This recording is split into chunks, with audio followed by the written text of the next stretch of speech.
टंडोबागो UC पहाड़मरी Sachal हकीम हालेपोटो पारां इलाइक़ाई मसइलनि ते खुली कचहरीअ में ग़रीबनि जे हक़ में दबंग आवाज़। यूनियन काउंसिल पहाड़मरी सां तालुक़ रखंदड़ सियासी ऐं समाजी कारकुन एडवोकेट सचल हकीम हालेपोटो अॼु हिकु सरकारी खुली कचहरी में इलाइक़े जा बुनियादी मसइला हुकूमती नुमाइंदनि आॾो वाज़े ऐं जुरियतमंदाना अंदाज़ में पेश कया।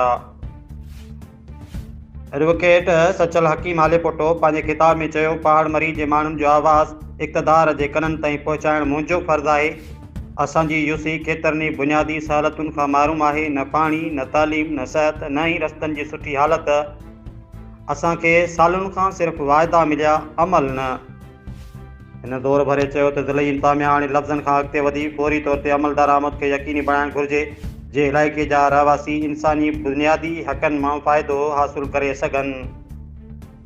मक़ामी माण्हुनि पारां सचल हकीम हालेपोटो जे मौक़िफ़ जी वाखाण कई वई ऐं उमेद ज़ाहिर कई वई त हुकूमती इदारा इन इज़हार ते संजीदगी सां ध्यानु ॾींदा। वधीक ॾिसंदा इन रिपोर्ट में। सर असांजे ॻोठ बच्चू हालेपोटो ऐं लजबलो हालेपोटो में असां वटि स्कूल जी बिल्डिंग न आहे। तव्हां कंहिंखे वरी विज़िट लाइ मोकिलियो। असांजे ॿिनी ॻोठनि में स्कूल जी जेका आहे बिल्डिंग कोन्हे। सर असांजे बच्चू हालेपोटो ॻोठ में कब्रिस्तान जेको आहे उनखे 2 ॻोठ लॻनि था, पर उन ॻोठ जो जेको 1.5 किलोमीटर जेको ओलिया जो जेको रस्तो आहे उनमें असांखे जेको आहे सो ॻोठाइण जी तमामु घणी तकलीफ़ थिए थी। बरसाति में हेतिरो पाणी थो बीहे।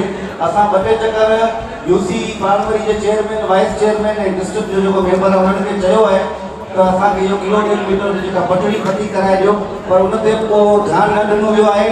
ऐं यूसी पहाड़मरी जी जेका असां हफ़्ते खनि खां समूरनि ॻोठनि जो असां विज़िट कयो आहे, दौरो कयो आहे, उन ॻोठाणनि खां मिलिया आहियूं ऐं उते अहिड़ो को बि यूसी में असांजे चेयरमैन या वाइस चेयरमैन को बि अहिड़ो कमु न करायो आहे। असीं तव्हांखे अर्ज़ु था कयूं त असांजे बच्चू हालेपोटो ॻोठ में स्कूल ॾिनो वञे ऐं लजबलो में स्कूल ॾिनो वञे ऐं जेके बुनियादी सहूलियतूं असांखे उहो ॾिनी वञे। महिरबानी।